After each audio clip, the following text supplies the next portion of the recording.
భారతదేశ ప్రధాని నరేంద్ర మోదీ దేశవ్యాప్తంగా రాజ్యాంగ వ్యవస్థలను భ్రష్టు పట్టిస్తున్నారని ఏఐసీసీ అధికార ప్రతినిధి మధు యాష్కి ధ్వజమెత్తారు. పార్లమెంట్లో ప్రతిపక్ష నేత రాహుల్ గాంధీని మాట్లాడనివ్వకుండా గొంతు నొక్కే ప్రయత్నం చేయడం దేనికి సంకేతమని దుయ్యబట్టారు. ఈ నేపథ్యంలో రాహుల్ గాంధీ పిలుపు మేరకు ఈ నెల 22న దేశవ్యాప్తంగా ఈడీ కార్యాలయాల ముందు నిరసనలకు పిలుపునిస్తున్నామని అన్నారు. దీనికి సంబంధించి ఏఐసీసీ అధికార ప్రతినిధి మధు యాష్కితో మా ప్రతినిధి Abdul Razak face to face.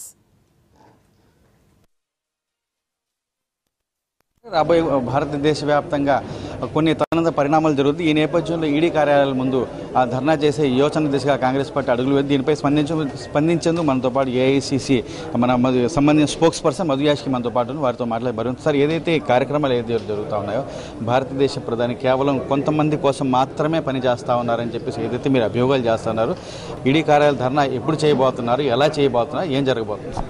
2014 నుంచి తను ముఖ్యమంత్రిగా ఉన్నప్పటి సత్సంబంధాలను కొనసాగిస్తూ అదానీతోటి నరేంద్ర మోదీ గారు అదానీ గ్రూప్ ఆఫ్ కంపెనీల అభివృద్ధి కొరకే పనిచేస్తూ కనబడతా ఉంది. దీంట్లో ఎన్నో ఉదాహరణలు మీరు తీసుకుంటే ఇటు తెలుగు రాష్ట్రాల్లో ఉన్న తెలుగు వాళ్ళకి సంబంధించిన జీవీకే గ్రూప్ సంస్థ ముంబై ఎయిర్పోర్ట్ నిర్మాణం చేసినారు.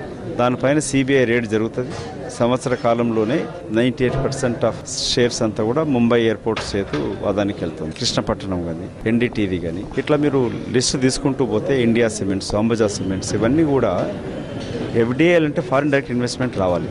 కానీ వాళ్ళ మోదీ గారు ఏం చేస్తున్నారు, ఈ వ్యాపార సంస్థలలో ఒక ఫియరు, మోసము, ఒత్తిడి తీసుకొచ్చి వాటి సంస్థలని లోపరుచుకుంటా ఉన్నారు.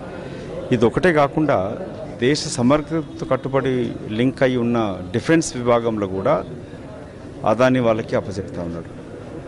విదేశాంగ వ్యవస్థను కూడా కాంప్రమైజ్ చేసుకుంటూ బంగ్లాదేశ్, శ్రీలంక, అటు ఆస్ట్రేలియా వీటితోటి కూడా వెళ్ళినప్పుడు అదాని ఎంటబెట్టుకొని వెళ్ళి, ఇజ్రాయెల్ తోటి ఎంటబెట్టుకొని వెళ్ళి డిఫెన్స్ ఎక్విప్మెంట్ మ్యానుఫ్యాక్చరింగ్స్లో కూడా అటు అదానికి కంపెనీకే ఇస్తూ ఉన్నారు. ఇప్పుడు మోదీ అదాన్ని కలిసి ఏ విధంగా దేశ సంపదనంతా కేంద్రీకృతం చేసుకుని దోచుకుంటా ఉన్నారు. దీంతో చిన్న చిన్న సంస్థలన్నీ కూడా చిన్న వ్యాపారస్తులు నష్టపోతూ ఉంటారు. గౌరవ సుప్రీంకోర్టు హిండెన్బర్గ్ ఇచ్చిన రిపోర్ట్ ప్రకారంగా అదాని సంస్థ పైన విచారణ జరపాలి. వాళ్ళ యొక్క స్టాక్ మ్యానిపులేషన్స్ కానీ, అకౌంటింగ్లో కానీ ట్రాన్స్పరెన్సీ లేకుండా లావాదేవీలు జరుగుతూ ఉన్నాయి, మనీ లాండరింగ్ జరుగుతుందని విచారణ జరపమనంటే 2 నెలల సుప్రీంకోర్టు టైం ఇస్తే 18 నెలలు తీసుకొని విచారణ నీరుగార్చింది. ఎందుకంటే ఆ చైర్పర్సన్కే సొంత వ్యాపార లావాదేవీలు అదానితో ఉన్నాయి. కాబట్టి కాంగ్రెస్ పార్టీ రాహుల్ గాంధీ గారు ప్రధాన ప్రతిపక్ష నాయకుడిగా అన్ని ప్రతిపక్ష పార్టీలన్నీ కూడా ఇండియా కూటమంతా కూడా ఏం కోరుతుంది, జాయింట్ పార్లమెంటరీ కమిటీ ఏర్పాటు చేయమని అంటుంది. జాయింట్ పార్లమెంటరీ కమిటీతోనే గతంలో ఇట్లాంటి ఆరోపణలు వస్తే కూడా గత ప్రభుత్వాలు, కాంగ్రెస్ పార్టీ ప్రభుత్వం యూపీఏలు ఉన్నప్పుడు 2G స్కామ్లు, ఈ స్కామ్లు అంటే కూడా వెరవకుండా బెదరకుండా జాయింట్ పార్లమెంటరీ కమిటీ ఏర్పాటు చేసినది.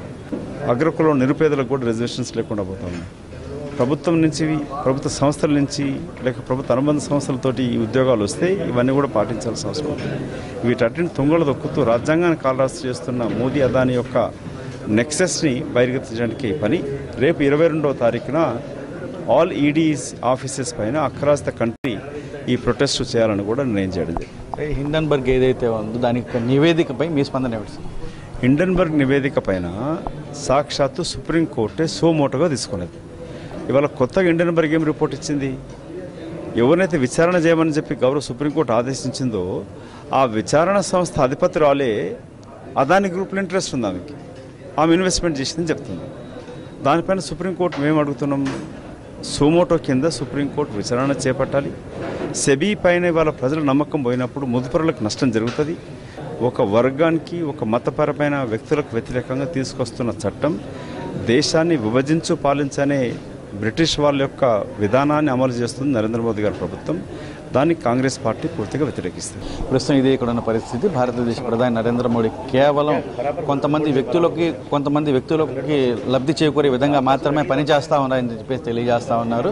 దీనికి సంబంధించి రాబోయే కాలంలో భారతదేశ ప్రతిపక్ష నేత, పార్లమెంట్ ప్రతిపక్ష నేత హోదాలో ఉన్న రాహుల్ గాంధీ ఆధ్వర్యంలో రాబోయే 22వ తేదీన అన్ని ఈడీ కార్యాలయం ధర్నా చేస్తున్నట్టు తెలియజేసి, మరి ముఖ్యంగా గత పార్లమెంట్లో ఏదైతే వక్ఫ్ యాక్ట్కి సంబంధించిన బిల్లు ఏదైతే ప్రవేశపెట్టారో ఇది అత్యంత దారుణ దారుణమైన బిల్ అని, కేవలం ఒక వర్గానికి సంబంధించిన వారిని ఇబ్బంది పెట్టే విధంగా వక్ఫ్కు సంబంధించిన భూములు అన్యాక్రాంతం చేసే దిశగా భారతదేశ ప్రధాని నరేంద్ర మోడీ అతని సహచరులందరూ ఈ విధంగా అడుగులు ముందుకు వేస్తా ఉన్నారని చెప్పేసి దీన్ని తీవ్రంగా ఖండిస్తున్నట్లు ఏఐసిసి అధికార ప్రతినిధి తెలియజేస్తాం. ప్రస్తుతం ఇది ఇక్కడ ఉన్న తాజా పరిస్థితి. వీడియో జర్నలిస్ట్ రాజేష్తో అబ్దుల్ రజాక్, మహా న్యూస్, విజయవాడ.